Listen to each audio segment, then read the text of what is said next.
Hello everyone, target for IQ में आप सभी का स्वागत है। ये हम कुछ क्वेश्चंस लेकर आए हैं आपके लिए। जैसा कि आप सभी जानते हैं, बिहार का एग्जाम हो चुका है, सीजे वाला। ठीक है। अगर किसी बच्चे को लगता है कि उसके बहुत कम मार्क्स हैं या नहीं होगा, होपलेस हो रहा है, तो कोई दिक्कत नहीं है। आई होप आप लोगों ने एपीओ का तो भरा ही होगा, और जिन्होंने एपीओ का नहीं भरा है तो कोई बात नहीं, वो एमपी पे फोकस कर लो। ठीक है। अब बैक टू बैक एग्जाम्स आएंगे, मैंने पहले ही कहा था एग्जाम की तैयारी कर लो। एक बार ये एग्जाम स्टार्ट हुए तो फिर अब कारवां रुकेगा नहीं। ठीक है। एमपी की कर लो, और एपीओ नहीं भरा है, एक्सक्लूसिवली अगर किसी ने एपीओ भरा है तो अब वो सीरियस हो जाए, क्योंकि फैब में डेट इसकी नोटिफाइड है। आगे बढ़ने की कोई संभावना नहीं है। वैकेंसी काफ़ी ह्यूज है, 530 समथिंग इसकी वैकेंसी है। और वेरी इंपॉर्टेंट फैक्ट जो आपको ध्यान रखना है, सिविल जज में बार बार डेट बढ़ी थी। ठीक है। तो नए नए बच्चों ने, जैसे मान लो एक बार डेट बढ़ गई तो 10,000 5,000 बच्चों ने फॉर्म भर दिया, बट एपीओ में कोई डेट नहीं भरी थी। ठीक है। तो हम देखते हैं कुछ क्वेश्चंस एपीओ में। अच्छा, आपके सिलेबस जो है आपका प्री में लॉ का देखा जाए तो सीआरपीसी, एविडेंस, कॉन्स्टिट्यूशन, आईपीसी, ये 4 सब्जेक्ट है। बट जो एक पॉइंट है नेगेटिव, वो ये है कि नेगेटिव मार्किंग है। नेगेटिव मार्किंग में ये होता है, आपको फूंक फूंक के, जैसे कहते हैं ना कदम रखना है, तो उसी तरह फूंक फूंक के आपको एग्जाम में कदम रखना होता है। एक एक क्वेश्चन आप पे भारी पड़ सकता है। ठीक है। तो हम देखते हैं कुछ सैम्पल पेपर्स, हमारी जो टेस्ट सीरीज है। अच्छा, टेस्ट सीरीज बच्चों के लिए बहुत ही हेल्पफुल रहती है, उससे आपकी ब्रेन स्ट्रोमिंग होती है। आप आपने जो पढ़ा है उसको एक्चुअल में इम्प्लाई करके देखते हो कि हमने जो पढ़ा है उससे क्वेश्चन बन रहे हैं या नहीं बन रहे। तो हमारी जो टेस्ट सीरीज है वो बोथ लैंग्वेज में होती है। तो हम पहला क्वेश्चन देखते हैं। हालांकि इसमें क्वेश्चन बहुत सारे हैं, सिर्फ सैंपल के लिए लेकर आई हूँ, एक दो क्वेश्चन सॉल्व कर लेते हैं। ये पूछ रहे हैं कि जो स्पेशल पीपी होंगे, विशिष्ट लोक अभियोजक हैं, तो उनको कम से कम कितने 10 वर्ष का जो अनुभव होना चाहिए, वो कौन सी धारा में है। ठीक है। तो इसमें आप ये सोचोगे कि अमेंडमेंट उसके अंदर है, जैसे कि सेक्शन है, सेक्शन के अंदर सब क्लॉज है ना, तो याद रखना ऐसे घटिया ट्रिक से खराब हो जाएगा। सब क्लॉज यहाँ भी दे दिया, सब क्लॉज यहाँ भी दे दिया, सब क्लॉज यहाँ भी दे दिया, बस एक में ही सब क्लॉज नहीं है, तो आप कह दोगे ये वाला ऑप्शन तो गड़बड़ है, मतलब ये कर लेते हैं। फिर 3 में तो कंफ्यूज हो गए।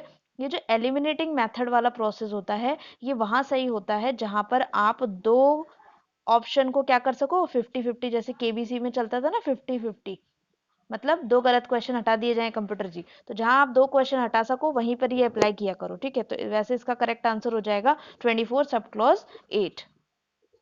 और ये जो टेस्ट सीरीज रहेगी दोनों लैंग्वेज में होगी, बिल्कुल इसी तरह हिंदी और इंग्लिश दोनों में। और अगर किसी को कॉन्सेप्ट में लगता है कि भाई थोड़ी बहुत गड़बड़ है, तो वो हमारा जो है बैच है ना एपीओ का, लॉ का, वो भी ज्वाइन कर सकता है। काफी नॉमिनल फीस है। देखो क्या होता है, मैं बोलती हूँ एक कॉन्सेप्ट 10 क्वेश्चन, बट 10 क्वेश्चन करने के बाद भी सर्टेनिटी नहीं है कि एक क्वेश्चन आपका सही होगा। नेक्स्ट क्वेश्चन है जो पूछ रहा है, up to how much period custody, मतलब जो पुलिस ऑफिसर है, किसी को अरेस्ट कर लिया उन्होंने, तो उसको कितने देर तक या कितने समय तक रख सकते हैं अपने पास पुलिस कस्टडी में, तो वो है ये आपका 24 आवर्स। उसके बाद आपको क्या ले जाना पड़ेगा, पेश करना पड़ेगा, फिर वो जो जेसीपीसी वाला प्रोविजन है वो लेना पड़ता है। नेक्स्ट जो हमारे पास क्वेश्चन है, देखिए डीपीपी पूछा हुआ है। डीपीपी का अब देखो, ये हमेशा याद रख लेना, राजस्थान में भी क्या हुआ था, एक एग्जाम हुआ था जेएलओ का। ठीक है, जेएलओ। थोड़ा सा दिमाग लगाया करो, जब आप जुडिशरी के एग्जाम देने जाया करो ना, तो जुडिशरी वाले प्रोविजन पे ज्यादा फोकस किया करो। जेएम 1 की पावर, जजमेंट राइटिंग में जेएम 1 के प्रोविजंस। ठीक है, एडीजी के नहीं। जेएलओ का जो एग्जाम हुआ था उसमें जेएलओ संबंधित जो सीपीसी में ऑर्डर्स थे वो ज्यादा पूछे गए, सीआरपीसी में जो प्रोविजंस थे वो ज्यादा पूछे गए। तो जब एपीपी का आपका एग्जाम है, एपीओ का, बिहार में स्पेशल ध्यान रखना, ये पीपी, एपीपी, डीपीपी, है ना, इन सब के प्रोविजन बहुत अच्छे से करके जाना आप लोग।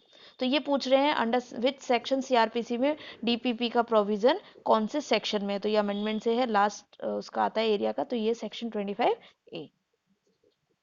नेक्स्ट आपका जो क्वेश्चन है देख लेते हैं, एडिशनल सेशन जज की पावर के बारे में बात करता है कि कौन सा सेंटेंस जो है पास कर सकता है। और याद रखना ना, यहाँ पर आ गया है विच मे नॉट पास। ठीक है। तो क्वेश्चन हो जाएगा घूम के, और आपको सारे क्वेश्चन ढंग से पढ़ने पड़ेंगे, क्योंकि अभी बिहार सिविल जज का जो एग्जाम हुआ था उसमें मैक्सिमम क्वेश्चन में ऐसे ही आया था, नेगेटिव क्वेश्चन थे, which is not included, which is not correct, है ना।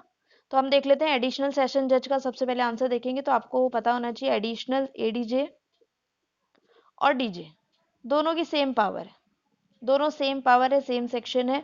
बट ये है कि डीजे में जो लिखा हुआ है वो ये है कि जो सारे तरह के इम्प्रिजमेंट दे सकता है, फाइन तो है ही, अनलिमिटेड सीजीएम से ही चालू हो गया, बट जो डेथ सेंटेंस होगा ना, उसे क्या करना पड़ेगा, कंफर्म करवाना पड़ेगा हाई कोर्ट से। ऐसा नहीं, डेथ पास तो कर सकता है, ठीक है, डेथ सेंटेंस पास कर देगा, बट एग्जीक्यूशन करने से पहले उसे क्या करना पड़ता है, कंफर्मेशन करवाना पड़ता है हाई कोर्ट से। तो हमारा ऑप्शन नंबर बी मतलब 2 करेक्ट हो जाएगा। अच्छा, इसकी एक ट्रिक और देख लेते हैं, आप ऐसा पढ़ा करो ढंग से। जैसे सेशन जज की पावर पूछी है ना, तो सेक्शन एक 28 है, ठीक है, यहाँ से पावर्स का स्टार्ट हो जाता है। तो 28 वाला जो सेक्शन है आपका, हॉरिजॉन्टल बनाती हूँ मैं इसको, वर्टिकल।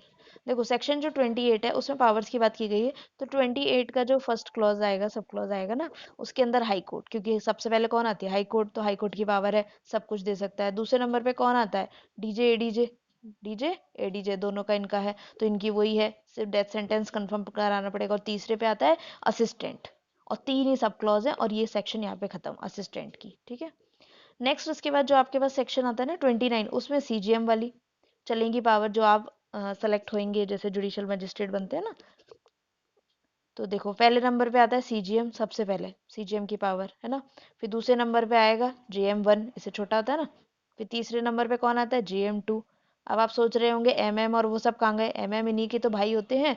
एक तो आएगा सीएमएम, कौन होता है, बिल्कुल सीजीएम की तरह होता है, और एक होता है एमएम। तो ये आता है चौथे नंबर के क्लॉज पे। ऐसे करोगे तो आपके सब क्लॉज भी याद हो जाएंगे और प्रोविजन भी चलते जाएंगे, ठीक है। तो ये मैं आपको सामने लेकर आई थी और ये इंट्रोड्यूस कर दिया मैंने। तो आप हमारा बैच भी ज्वाइन कर सकते हैं। और देखिए इसमें ये सीआरपीसी के भी होंगे क्वेश्चंस, एविडेंस के भी क्वेश्चंस हैं, आईपीसी के भी क्वेश्चंस हैं, ये देखिए साक्ष्य अधिनियम के, ठीक है। तो इस तरह से हमारी टेस्ट सीरीज चलेगी। टोटल आपको इसमें मिलेंगे 20 टेस्ट पेपर, जिसके अंदर 15 टेस्ट तो होंगे particular subject wise. Evidence act के मैंने 3 टेस्ट रखे हैं, तो एक टेस्ट में 100, तो डेट मीन्स आपके 300 क्वेश्चन हो गए। और सीआरपीसी के 4 रखे हैं, आईपीसी के 3 रखे हैं, एविडेंस कॉन्स्टिट्यूशन के 5 रखे हैं। इस तरह से आपके हो गए ये। और 5 मॉक बिल्कुल असली की तरह विद नेगेटिव मार्किंग भी निकाली जाएगी। और समय बिल्कुल नहीं है, 1 महीना बचा है, तो आप इसे फटाफट ज्वाइन कर सकते हैं। Thank you so much.